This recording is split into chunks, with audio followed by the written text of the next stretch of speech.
আচ্ছা, সো আমাদের renal physiology যেখান থেকে শেষ করছো সেখান থেকে আমাদের শুরু করতে হবে। সো রেনাল ক্লিয়ারেন্সটা আমি লাস্ট দিন তোমাদেরকে একটু হালকা পাতলা পড়াইছিলাম, আজকে পড়াবো রেনাল ক্লিয়ারেন্স থেকে।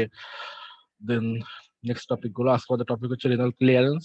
দেন আমরা রেনাল ব্লাড ফ্লো পড়বো, renal blood flow, both renal blood flow and হচ্ছে auto regulation. Then renal plasma flow পড়বো অ্যান্ড হচ্ছে জিএফআর পড়বো। হ্যাঁ, পলস্টলিং যে ইকুয়েশনটা আছে, দেন হচ্ছে জিএফআর পড়বো। তো আজকে অনেক কিছু পড়াতে হবে, ফিজিওলজি আজকে অনেক কিছু আমরা পড়বো। তো এইগুলো পড়ানোর আগে আমি আজকে যে লাস্ট টপিক সেটা আগে পড়াবো। কেন পড়াবো সেটা বলতেছি। তো এইটা হচ্ছে লাস্ট টপিক, যেটা সেটা আগে পড়ানোর কারণ আছে।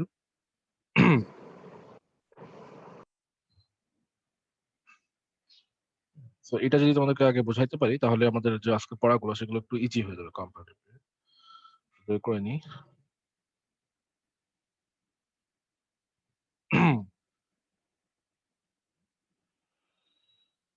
সো সো আমি গতদিন তোমাদেরকে একটা কথা বলছিলাম বা একটা টার্ম বলছিলাম যে filtration, reabsorption, secretion and excretion. এই টার্ম গুলা বুঝতে হবে। হ্যাঁ? আমি আবারও বলতেছি। সো যে ফিগারটা আমি লাস্ট দিন আগাইছিলাম সেটা আমি আবার আজকে আঁকবো। এটা খুবই ইম্পর্টেন্ট ফিগার এবং খুবই হাই ইয়েল্ড। ফিগারটা ছিল কেমন?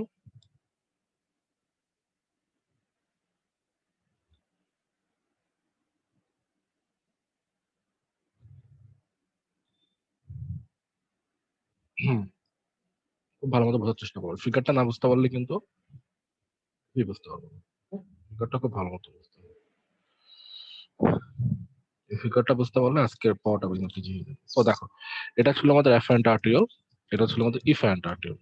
না, অ্যাফারেন্ট আর্টেরিওল, ইফারেন্ট আর্টেরিওল, এটা হচ্ছে গ্লোমেরুলার ক্যাপিলারি, এটা হচ্ছে গ্লোমেরুলার ক্যাপিলারি, এটা হচ্ছে ব্রোমান্স ক্যাপসুল।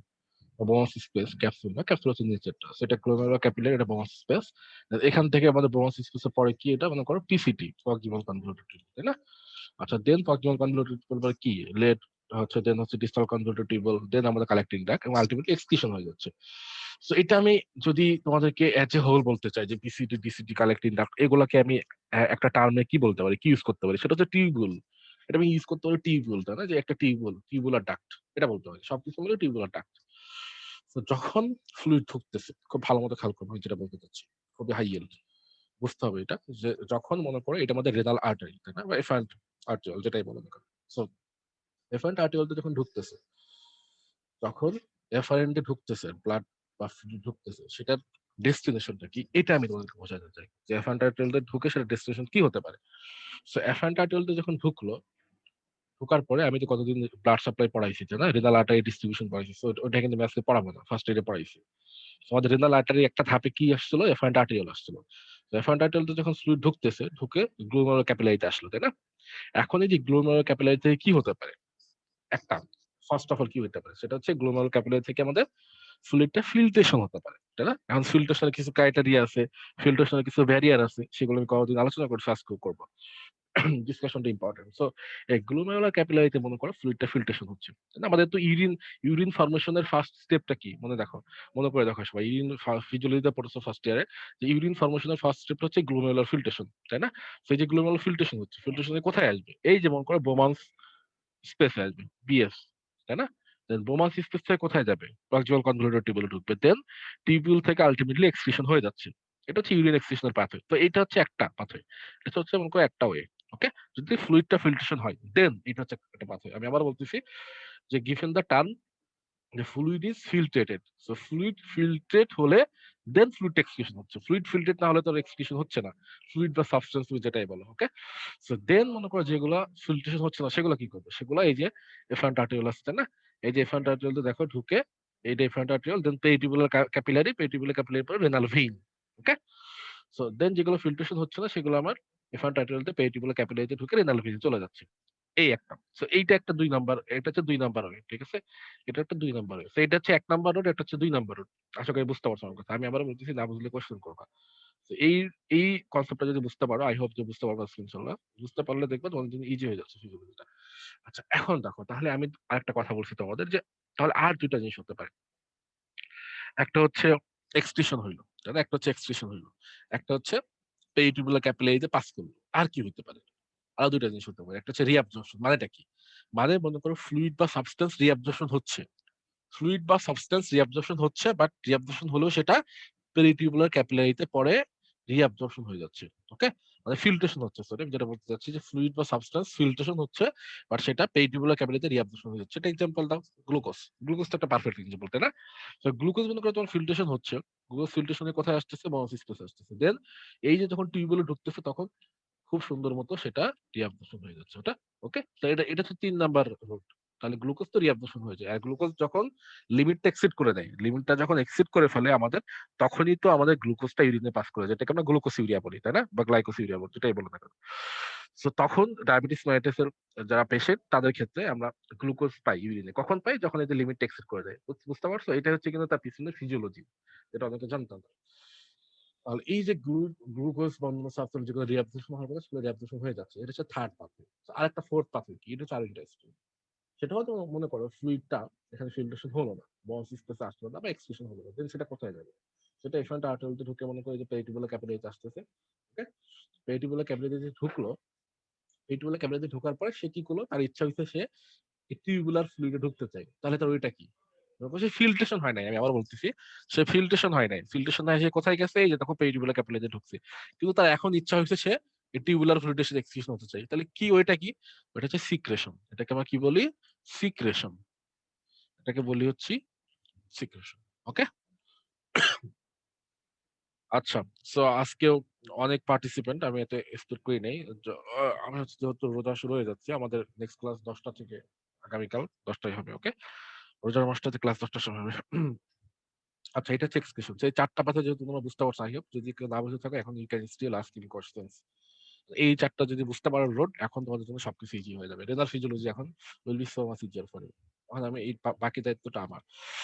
এখন দেখো, সো আমি যেটা পড়াচ্ছিলাম বা যেটা বলতেছিলাম কি সেটা,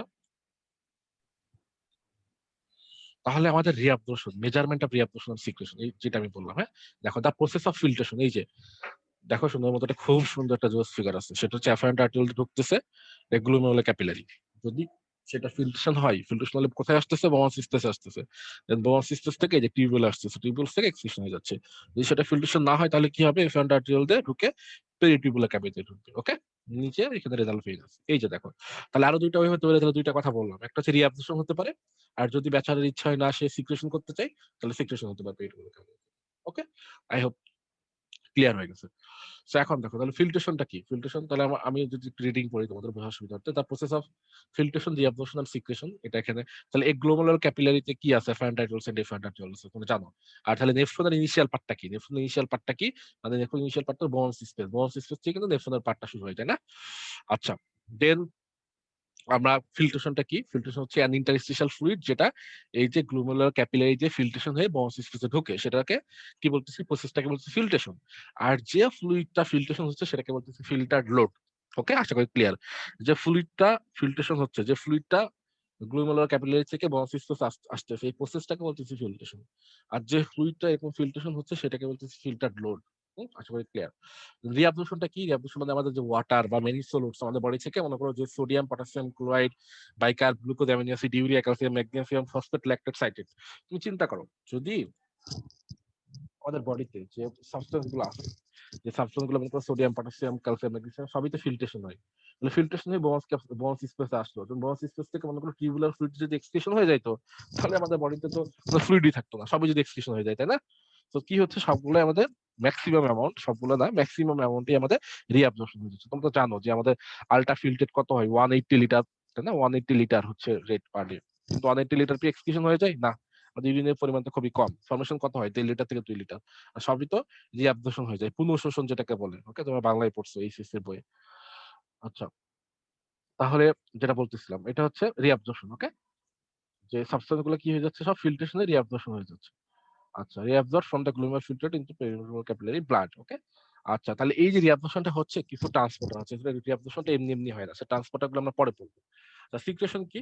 কিছু সাবস্টেন্স আছে যেগুলো হচ্ছে potassium, organic bases, organic acid, সেগুলো কি হচ্ছে আর secreted from the peritubular capillary blood into the tubular fluid. Okay? আমি যেটা বললাম যে কিছু সাবস্টেন্স আছে যেগুলো ফিল্ট্রেশন হয় না, সেগুলো পেরিটিউবুলার ক্যাপিলারিতে আসে, দেন ওগুলো আবার কি হয়ে যায়? সিক্রেশন হয়ে টিউবুলার ফ্লুইডে অ্যাড হয়। আই হোপ বুঝতে পারছো? তাহলে এখন যদি আমরা একটা ফিগার দেখি, খুব ভালো মতো খেয়াল করবা, এই ফিগার গুলা অনেক ইম্পর্টেন্ট বিষয়টা। আমি কিন্তু এই জন্য তোমাদেরকে লিনডা ফিজিওলজি পড়াচ্ছি। আমি কিন্তু তোমাদেরকে চাইলেই যে আমি কম পরিশ্রম করে বা কম কথা বলে ফার্স্ট এডে পাওয়া যেতে পারতাম। বা ফার্স্ট এড এগুলো কিছুই নাই। ফার্স্ট এডে পড়লে কিছুই বুঝতে হবে না যদি তোর বেসিক স্টার্ট থাকে। আমি এটাও করতে পারতাম। বিআরএস ফিজিওলজি তোমাদেরকে পড়াইতে পারতাম। বিআরএস ফিজিওলজি এগুলো কিছুই নাই, অনেক কিছুই নাই শর্টকাট। আমি কিন্তু এটা করি নাই। লিনডা ফিজিওলজি অনেক কিছু ফার্স্ট। আমি এটা পড়াতে চাচ্ছি এইজন্যই যে আমি জানি যে কোন জিনিসের বেসিক গুলো তোমাদের স্ট্রং করা প্রয়োজন স্টেপারের জন্য। সো তোমার একটা সার্টেন লেভেলের বেসিক দরকার। ওই সার্টেন লেভেলের বেসিক যদি তুমি ডেভেলপ করতে পারো, দেন তুমি 240 না 250 পাবে, ডিপেন্ডস অন ইউ। মানে তোমার লাইক যে একটা বেসিক তোমার দরকার। সো প্রোগ্রাম গুলা যেটা করে রেসিডেন্সি ইন্টারভিউর সময়, এটা কিন্তু আমাদের একবার একটা কথা বলছে যে হোলিস্টিক প্রসেস অ্যাপ্লিকেশন। কেন বলি এটা?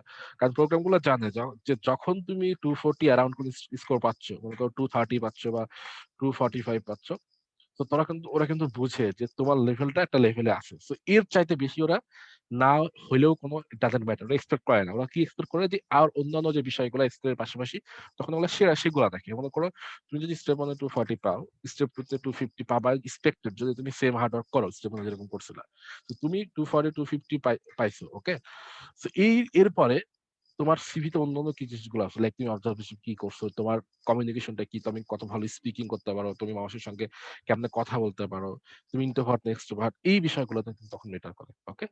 আমি যেটা বলতে চাচ্ছি, মনে করো একটা যারা হচ্ছে এলিয়েন টাইপের, মনে করো যারা ইউএসএ বা পুরো দুনিয়া থেকে টপ 1 লেভেলের স্টুডেন্ট থাকে না, যারা খুবই এক্সট্রাঅর্ডিনারি, তারা মনে করো স্টেপ 1 স্টেপ 2 260 পাইছে দুইটাতে।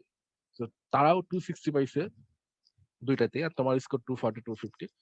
সো ওই প্রোগ্রাম ডিরেক্টর কিন্তু কখনোই তাদেরকে আলাদা চোখে দেখবে না। হ্যাঁ? সো কখন দেখবে না? যদি তোমার সিভিতে আরো অন্য জিনিস অ্যাড থাকে। কারণ ওরা কখনোই চায় না যে আমার এরকম দুটো ডাবল 260 আছে এরকম স্টুডেন্টকে দিবে, বাট তার সিভিতে অন্য কিছু নাই। লাইক মনে করো সে কথাই বলতে পারতেছে না। তার কমিউনিকেশন কোনো স্কিল নাই। তারা আর কি চায়? তারা একটা অলরাউন্ডার চায় যে 240 250 থাকুক, অনেক ভালো স্কোর, বাট অন্যান্য জিনিসগুলো থাকা লাগবে। বাট এর মানে এই না যে তুমি 215 বা 220 পেয়ে আবার হচ্ছে অন্যান্য জিনিসগুলো স্ট্রং করে অ্যাপ্লিকেশন করবা। 215 220 পাইলে যেটা হয় সেটা হচ্ছে তুমি অবশ্যই রেসিডেন্সি পাবা, কেন পাবো না?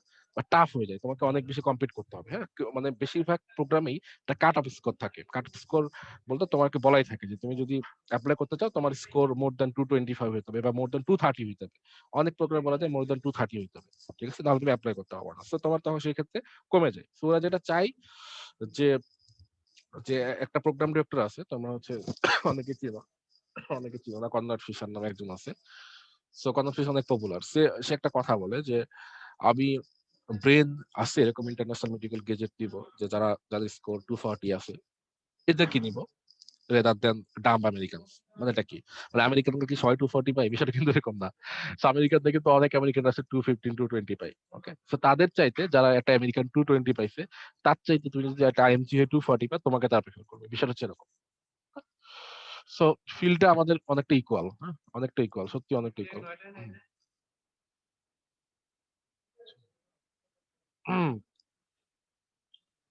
আচ্ছা, ও সাইডে একটু কথা বলে ফেললাম। তোমার যেটা বলতে চাচ্ছিলাম যে হচ্ছে রিঅ্যাবজর্পশন পড়াইলাম। যে হচ্ছে এখন যেটা বলতে চাচ্ছি, ফিগারটা খেয়াল করো। তো ফিগার দেখো, খুব সুন্দর একটা figure, afferent arterial glomerular capillary, efferent arterial peritubular capillary. হ্যাঁ? আচ্ছা, এন্ড এটা কি? এটা হচ্ছে বস স্পেস, এটা হচ্ছে আমাদের টিউবুল। দেখো, আমি এটা একটু আগে যে কথাটা বলছি যে ফিল্টার লোড জিনিসটাকে, ফিল্টার লোড মানে হচ্ছে যে ফ্লুইডটা ফিল্ট্রেশন হচ্ছে অ্যামাউন্টটা। তাহলে মনে করো তোকে যদি আমি আস্ক করি যে সোডিয়ামের ফিল্টার লোড কত, তুমি কেমনে বের করবা? সোডিয়ামের ফিল্টার লোড কেমনে বের করবা তুমি? সেটা হচ্ছে যেটা বার করবা সেটা হচ্ছে first of all filter load equals to GFR. Okay? GFR টা কত? সো জিএফআর দেখো 180 লিটার পার ডে। তো জিএফআর মনে করো 180 লিটার পার ডে। আর তাহলে সোডিয়ামের তুমি ফিল্টার রেট বার করতেছো, তাহলে সোডিয়ামের প্লাজমা কনসেন্ট্রেশন কত? ওকে? তাহলে সোডিয়ামের প্লাজমা কনসেন্ট্রেশন যত, ঠিক ওই কনসেন্ট্রেশনে তো সোডিয়ামটা আমাদের গ্লোমেরুলার ক্যাপিলারিতে ঢুকবে। খুবই সিম্পল, তাই না? প্লাজমা কনসেন্ট্রেশন যেটা, সেটাতে অ্যাফারেন্ট আর্টেরিওলে ঢুকবে, বস স্পেস আসবে। সো যদি এখানে থাকতো যে মনে করো বাইকার্বের ফিল্টার লোড কত, so bicarb filter load equals GFR into bicarb concentration into plasma. That's. তাহলে এখন তুমি চিন্তা করো, ফিল্টার লোড হচ্ছে 25,200 মিলি, আচ্ছা মিলি কিউবেলের পার ডে। আচ্ছা, এখানে একটা ইনফরমেশন, আচ্ছা ঠিক আছে, এরপরে আমাদের সিকুয়েশনটা নিচে আছে। তাহলে এখন দেখো, এখন আচ্ছা এটা হচ্ছে 25,000, তুমি 200টা মনে রাখবো, 25,200। এখন এটা হচ্ছে ফিল্টার লোড, বাট রিঅ্যাবজর্পশনটা খেয়াল করো, রিঅ্যাবজর্পশনটা মানে কি? এক্সক্রিশনটা মানে কি? তো তুমি আগে ফিল্টার ডট বাই করলা, এবার এক্সক্রিশনের কথা চিন্তা করো। এক্সক্রিশন মানে কি? এক্সক্রিশন মানে হচ্ছে তুমি যে ফিল্টার্ড যে ফ্লুইডটা পাইছো, আমি আবার বলতেছি খুব ভালো মতো খেয়াল করো। তুমি যে ফিল্টার্ড ফ্লুইডটা পাইছো সেই ফ্লুইডটার কত অ্যামাউন্ট এক্সক্রিশন হচ্ছে আলটিমেটলি। ওকে, মানে তুমি যেটা বলতে চাচ্ছ, যদি সোজা হিসেবে কথা বলি যে ইউরিন দিয়ে কতটুকু এক্সক্রিশন হচ্ছে, সেইটা হচ্ছে এক্সক্রিশন। ওকে, ফিল্টার লোড তো মনে করো রিঅ্যাবজর্পশন হতে পারে বা সিক্রেশন হতে পারে। সো ওই অ্যামাউন্টটা আমার দরকার নাই, যেটা আমি এক্সক্রিশন হচ্ছে জাস্ট ওই অ্যামাউন্টটাই। তো এখন এক্সক্রিশনের আমাদের ল কি, ইকুয়েশনটা কি, সেটা হচ্ছে ইউরিন ভলিউম। এই ভি মানে হচ্ছে urine volume. Urine volume into concentration of sodium in urine. তাহলে ইউরিন ভলিউম মনে করো 1 লিটার পার ডে পাস করতেছে, আর ইউরিনে মনে করো সোডিয়ামের কনসেন্ট্রেশন হচ্ছে 100। তাহলে দেখো, তাহলে আমার আলটিমেট কথা হচ্ছে 100। তাহলে এখানে আমার 25,200 ফিল্টার লোড, তাহলে এক্সক্রিশন হয়েছে অনলি 100। তাহলে বাকি 25,100 কোথায় গেল? এই যে বাকিটা হয়ে গেল রিঅ্যাবজর্পশন। বুঝতে পারছো? তাহলে এই যে টার্ম তিনটা খুব ভালো মতো বুঝতে হবে। তাহলে রিঅ্যাবজর্পশন আমি কেমনে বার করতে পারি? তো আমি যদি একটা বার করতে চাই, তাহলে আমাকে বাকি দুইটার ভ্যালু জানতে হবে। এই যে তিনটা ডিটারমিনেন্ট আছে, একটা ডিটারমিনেন্টের ভ্যালু জানতে হলে আমাকে বাকি দুইটা জানতে হবে, একটা বার করতে হলে বাকি দুটো জানতে হবে। সো মনে করো এখন তুমি রিঅ্যাবজর্পশন বার করতে চাও, রিঅ্যাবজর্পশন বার করতে হলে তোমাকে কি জানতে হবে? ফিল্টার লোড জানতে হবে, এক্সক্রিশন জানতে হবে। তো ফিল্টার লোড মনে করো 25,200 মাইনাস 100, তাহলে রিঅ্যাবজর্পশন কত? 25,100। আশা করি বুঝতে পারছো। সো এইটা হচ্ছে আমাদের ফিল্টার ডট বা ফিল্ট্রেশন, রিঅ্যাবজর্পশন, এক্সক্রিশন। সো এই ইকুয়েশনটা খুব বেশি ইম্পর্টেন্ট। আচ্ছা, এখন তুমি যদি চিন্তা করো, একটা আমরা পড়ি সিক্রেশন, সিক্রেশন যেখানে ছিল না, সিক্রেশন একটা ইকুয়েশন পড়ি। তাহলে ফিল্টার ডট আগের মতোই মনে করো, আমরা এখন প্যারা অ্যামিনো হিপ্টোপরিক অ্যাসিডের কথা পড়বো, পিএএইচ। এটা হচ্ছে প্যারা অ্যামিনো হিপ্টোপরিক অ্যাসিড। কেন বলতো আমার ভাইয়া, কেন প্যারা অ্যামিনো হিপ্টোপরিক অ্যাসিড দিয়ে কেন এক্সক্রিশনের এক্সাম্পল দেওয়া হয়েছে? কারণ প্যারা অ্যামিনো হিপ্টোপরিক অ্যাসিড এমনিতেই নরমালি অনেক বেশি এক্সক্রিশন হয়, এই জন্য এটাকে দিয়ে এক্সাম্পল হিসেবে ধরা হয়েছে এক্সক্রিশনের ইকুয়েশন। তো মনে করো এখন প্যারামিনো হেপারিক অ্যাসিডের সিক্রেশনের ফিল্টার লোড হচ্ছে GFR into concentration para amino hippuric acid in plasma. তাহলে কত হয়েছে? 18 গ্রাম পার ডে। ঠিক আছে, আচ্ছা, দেন 18 গ্রাম পার ডে। তাহলে তোমার এক্সক্রিশন হচ্ছে দেখো কত, 18 গ্রাম পার ডে তোমার ফিল্টার হয়েছে। এক্সক্রিশন হচ্ছে কত? 54 গ্রাম পার ডে। এক্সক্রিশন কত? Urine volume into concentration of para amino hippuric acid in urine, তাহলে 54 গ্রাম পার ডে। তাহলে তুমি এখন বলতে পারো যে ভাইয়া তাহলে 18 যদি আমার ফিল্টার হয়, এক্সক্রিশন হলো 54, বাকি 36 আমি কই পাইলাম? বাকি 36 গ্রাম কই পাইলাম? সেই বাকি 36 হচ্ছে সিক্রেশন হচ্ছে পেরিটিউবুলার ক্যাপিলারি থেকে, বাকি 36 হচ্ছে সিক্রেশন হচ্ছে। ওকে, তাহলে সিক্রেশন সমান এক্সক্রিশন, সিক্রেশন সমান excretion, excretion minus filtered load. আচ্ছা, বুঝতে পারছো? তো এই তিনটা কনসেপ্ট যদি বুঝতে পারো, আমার এখন পড়াতে ইজি হবে। আর নেক্সট দিন আমরা এই যে গ্লুকোজের রিঅ্যাবজর্পশন থেকে পড়ানো শুরু করবো। আচ্ছা, এখন তাহলে আমি মুভ করি। আমি যেটা পড়াচ্ছিলাম গতদিন, সেটা হচ্ছে রেনাল ক্লিয়ারেন্স। রেনাল ক্লিয়ারেন্স আমি একটু পড়াইছি অলরেডি। রেনাল ক্লিয়ারেন্সের ডেফিনিশন পড়াইছি, আজকে বলবো না। সো রেনাল ক্লিয়ারেন্সের ইকুয়েশনটা কি ছিল? যে ক্লিয়ারেন্স ছিল, ইকুয়েশনটা ছিল একটা সাবস্টেন্সের, একটা পার্টিকুলার সাবস্টেন্সের কনসেন্ট্রেশনটা কত ইউরিনে ইনটু ইউরিন ভলিউম। ওকে, তাহলে concentration of that substance in urine multiplied by urine volume divided by concentration of substance in plasma. Okay, তাহলে মনে করো তুমি ইনুলিনের রেনাল ক্লিয়ারেন্স জানতে চাচ্ছ। আমি আবার বলতেছি, মনে করো তুমি সাপোজ ইনুলিনের রেনাল ক্লিয়ারেন্স জানতে চাচ্ছ। তো কেমনে বার করবা? ইনুলিনের যে ইউরিনের কনসেন্ট্রেশন আছে আছে যেহেতু ক্লিয়ারেন্স মানে এক্সক্রিশন হয়ে যাচ্ছে, সো এক্সক্রিশন কেমনে হবে? ইউরিন দিতে হবে, তাই না?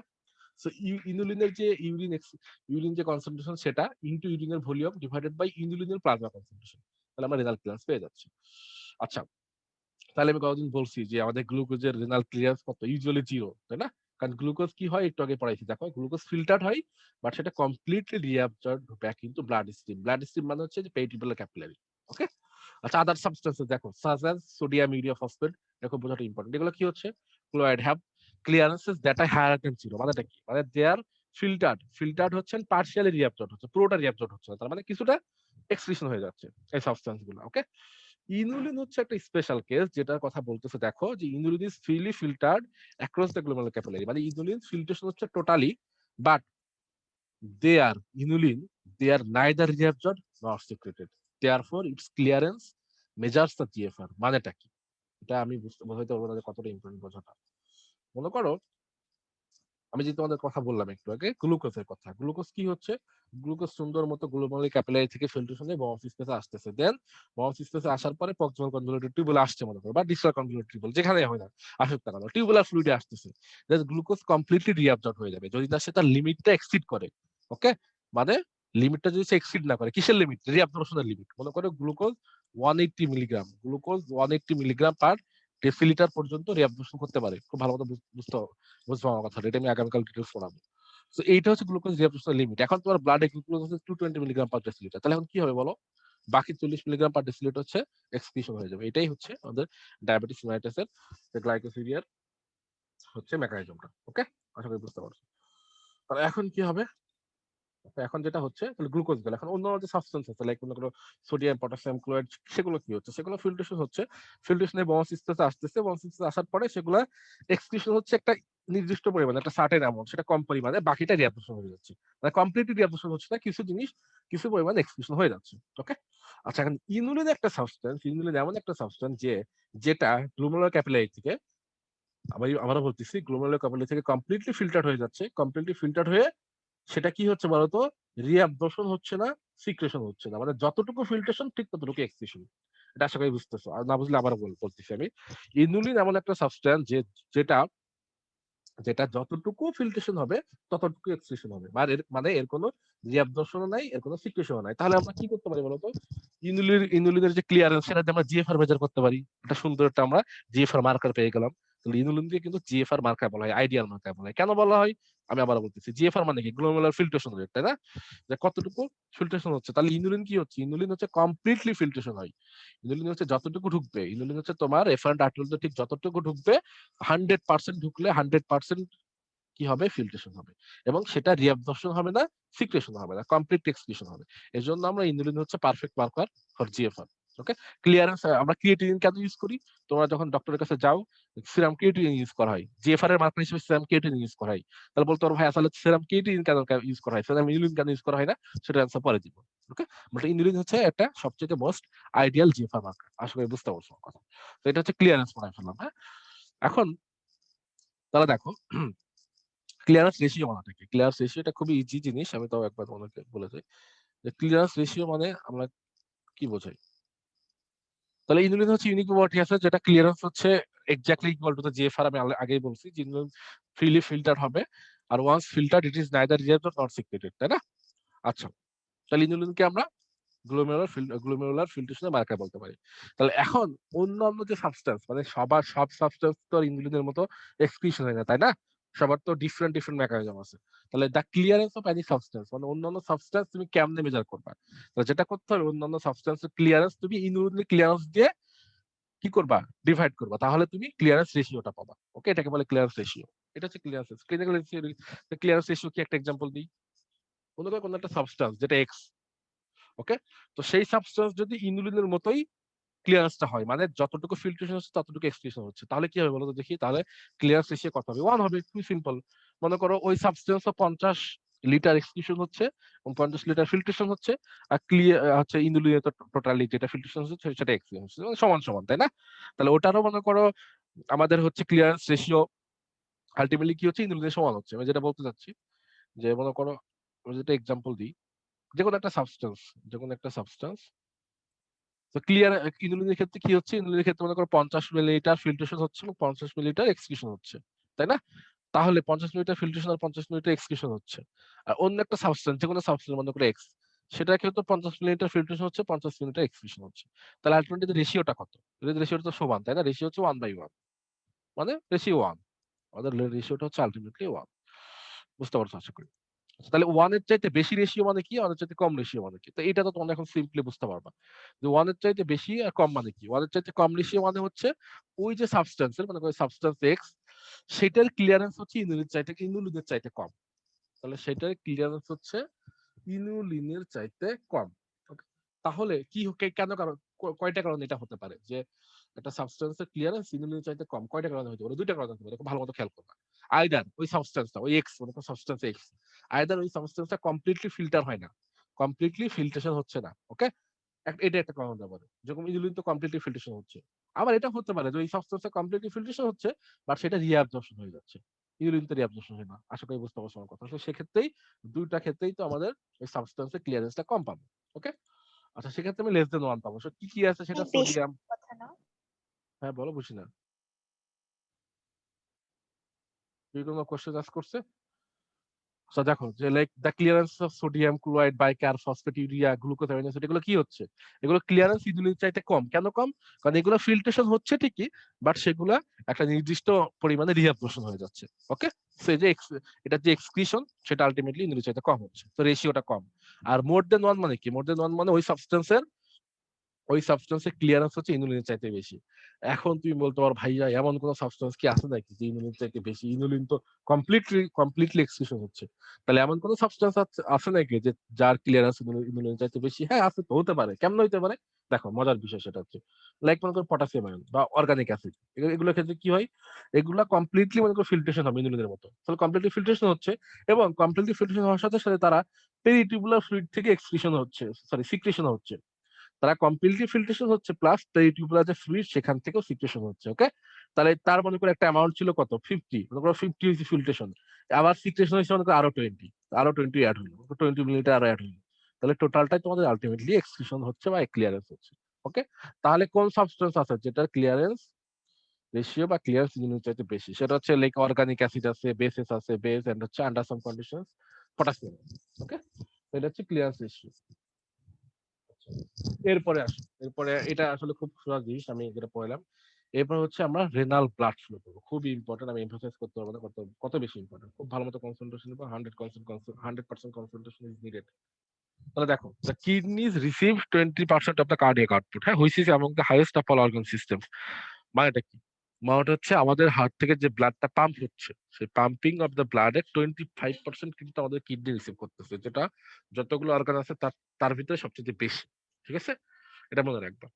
আচ্ছা, মনে করো লাইক একটা পার্সন যদি কার্ডিয়াক আউটপুট 5 থেকে 6 লিটার পার মিনিট হয়, 5 লিটার পার মিনিট মনে করে ধরে নাও, রেনাল ব্লাড ফ্লো হচ্ছে 1.25 লিটার পার মিনিট। বুঝতে পারছো? অনেক হিউজ একটা amount। তাহলে regulation of the renal blood flow কেমনে হয়? কেমনে regulation of the renal blood flow হয়? ওকে, সো আমাদের দুই টাইপের হচ্ছে সাবস্টেন্স আছে, দুই টাইপের সাবস্টেন্সের মধ্যে রেনাল ব্লাড ফ্লো রেগুলেশন। একটা হচ্ছে খুবই ইম্পর্টেন্ট, আমরা বলতেছি এই কনসেপ্ট অনেক বেশি ইম্পর্টেন্ট। একটা হচ্ছে রেনাল ভেসোকনস্ট্রিক্টর, রেনাল ভেসোডাইলেটর। ভেসোকনস্ট্রিক্ট মানে কি? ব্লাড ভেসেলটা কনস্ট্রিক্ট করবে। আর ভেসোডাইলেটর মানে কি? ব্লাড ভেসেলটা ডাইলেট করবে। ভেসোকনস্ট্রিক্টর কারা কারা আছে? সিম্পাথেটিক নার্ভ মানে ক্যাটেকোলেমাইন, এনজিওটেনসিন টু এন্ডোথেলিন। আর ভেসোডাইলেটর কারা কারা করবে? Prostaglandin E2, I2, nitric oxide, bradykinin, dopamine আর ANP, আর্টেরিয়াল নাইট্রিক পেপটাইড। আমি যেটা বলবো খুব ভালো মতো খেয়াল করবা, খুব বেশি ইম্পর্টেন্ট।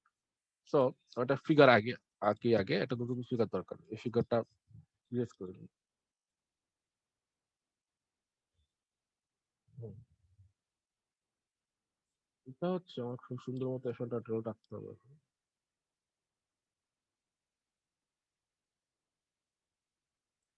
এটা হচ্ছে না,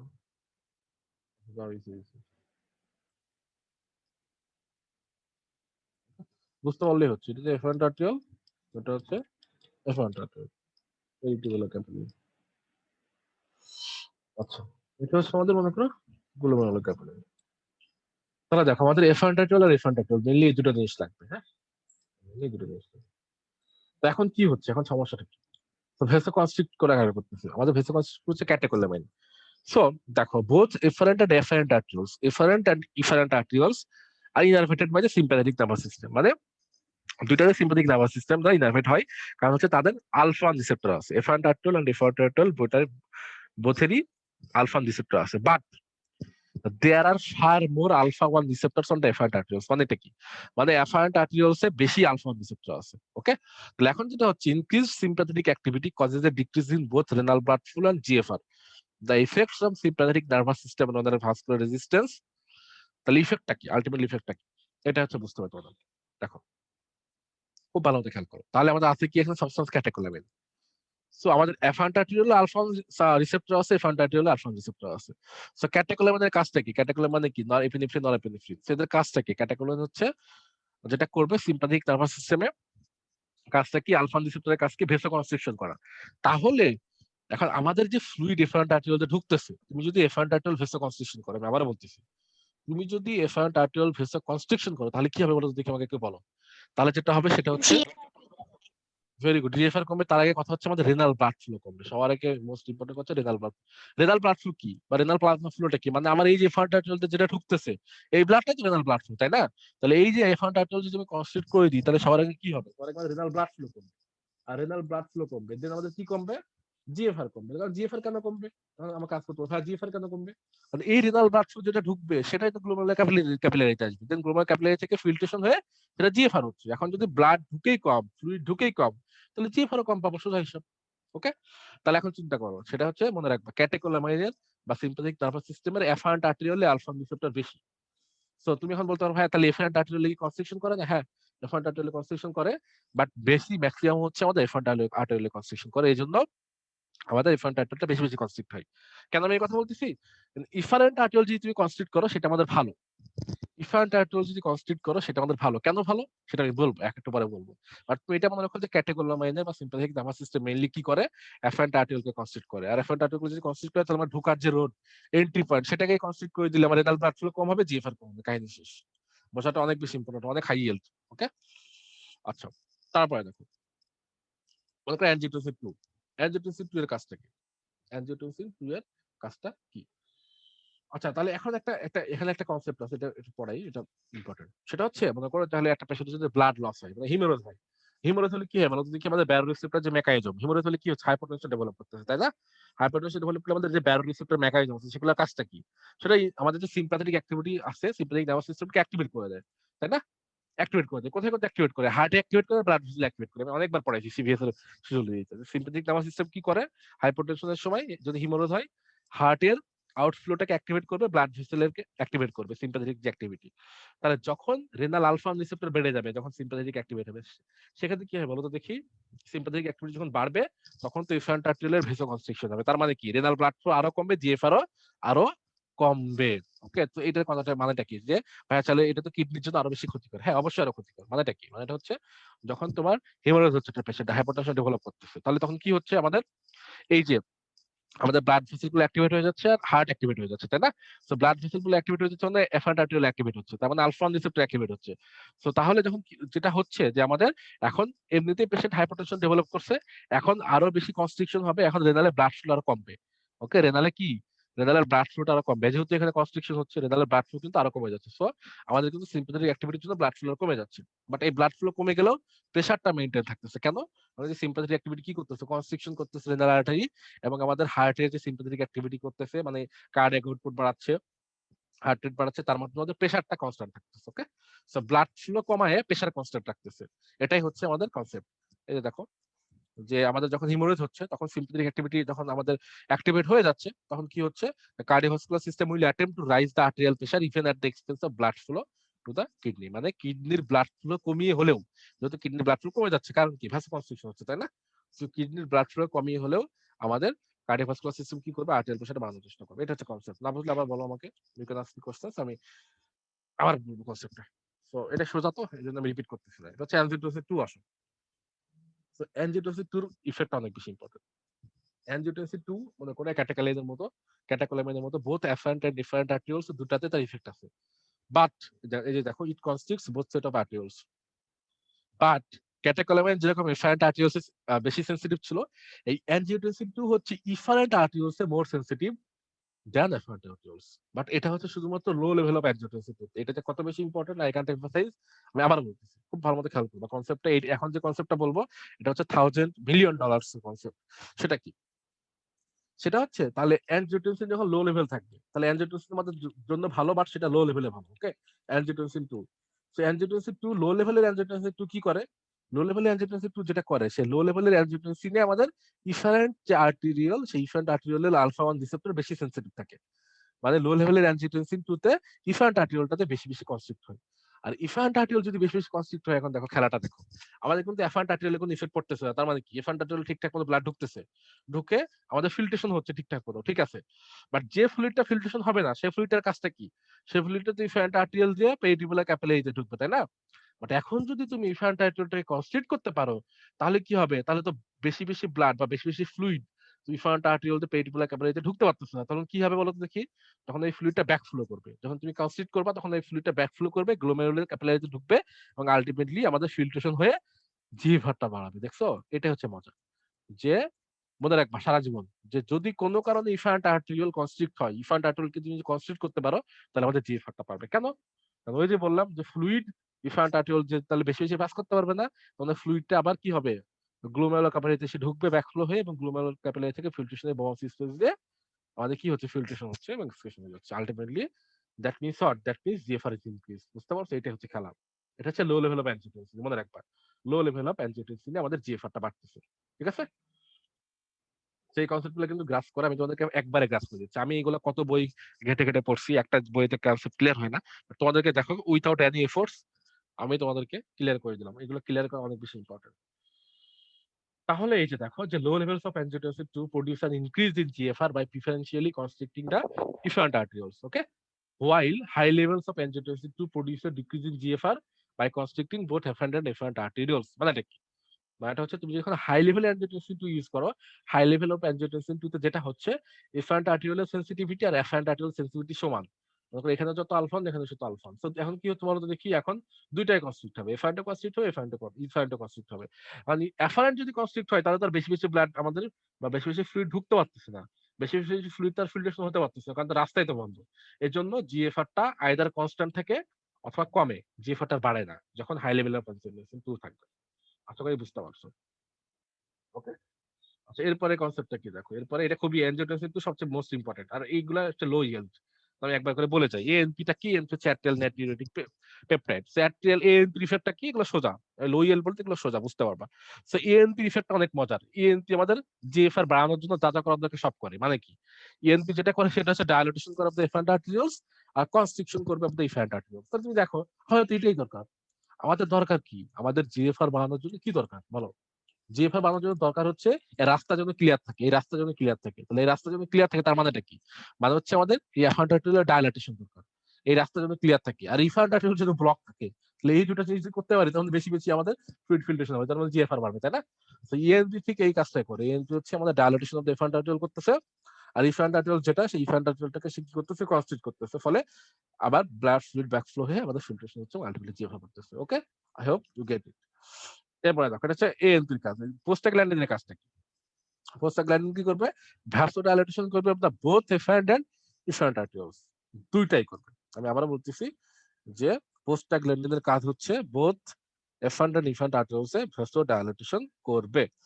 তাহলে এখন ভ্যাসোডাইলেটিভ ইফেক্টস হচ্ছে আমাদের রেনাল ব্লাড ফ্লোর জন্য প্রোটেক্টিভ। কারণটা কি? কারণ যেহেতু এফারেন্ট আর্টেরিওলকে সে ডাইলেট করতেছে, তাই না? এফারেন্ট আর্টেরিওলকে যেহেতু ডাইলেট করতেছে, তার মানে বেশি বেশি আমাদের রেনাল ব্লাড ফ্লোটা মেইনটেইন হচ্ছে। ওকে, এটা হচ্ছে ফ্যাক্ট। এখন আমাদের যে আমরা যে ইউজ করি এনএসএইড ড্রাগটা ইউজ করি, NSAID non steroidal anti inflammatory drugs, তোমরা জানো আইবুপ্রোফেন, ন্যাপথলিন, তাই না? এই যে ড্রাগগুলোকে এনএসএইড বলে। এনএসএইড কি করে বলো তো দেখি? এনএসএইড হচ্ছে আমাদের এই প্রোস্টাগ্ল্যান্ডিনকে ইফেক্ট করে। তাহলে কেন আমাদের কেন আমরা বলি যে মুড়ি মুরগির মতো এনএসএইড খাওয়া কিডনির জন্য খারাপ? তোমরা তো এতদিন মুখস্থ করে আসছো যে এনএসএইড কিডনির জন্য ক্ষতিকর, এনএসএইড কিডনির জন্য ক্ষতিকর, এতদিন মুখস্থ করে আসছো। কেন করে, কেন কিডনির জন্য ক্ষতিকর? এই যে আনসার এখন তোমার পাবা, সেটা কি? সেটা হচ্ছে আমাদের প্রোস্টাগ্ল্যান্ডিনের কাজটা কি? ডায়ালাটেশন করে এফারেন্ট আর্টেরিওল, মানে ব্লাড ফ্লোটা সে মেইনটেইন করে। আর এনএসএইড কি করে? প্রোস্টাগ্ল্যান্ডিনকে ইনহিবিট করতেছে। তার মানে কি? তাহলে ভ্যাসোকনস্ট্রিকশন হবে এখন। তাহলে ভ্যাসোকনস্ট্রিকশন যদি হয় তাহলে আমার কি হয় বলো? রেনাল ব্লাড ফ্লোটা কমবে। ওকে, মানে এনএসআইড কাজ কি? তুমি যদি এনএসআইড খাও মুড়ি মুরগির মতো, তাহলে তোমার কি এই বোথ এফান্ট আর রিফান্ট তাহলে কনস্ট্রিক্ট করতেছে, দ্যাট মিন্স রেনাল ব্লাড ফ্লোটা কমতেছে, ফলে কিডনিতে ব্লাড ফ্লো কমতেছে। এই জন্য দীর্ঘদিন যদি এনএসআইড খাও সেক্ষেত্রে আমাদের কিডনি ফেলিওরের চান্স অনেক বেশি থাকে। এটাই হচ্ছে মোস্ট ইম্পর্টেন্ট কারণ। আচ্ছা, আরেকটা লিঙ্ক দিচ্ছি, আমাদের ক্লাসের টাইম শেষ, ফার্স্ট হাফ ক্লাস শেষ, সেকেন্ড হাফের লিঙ্ক আমি দিচ্ছি। ওকে,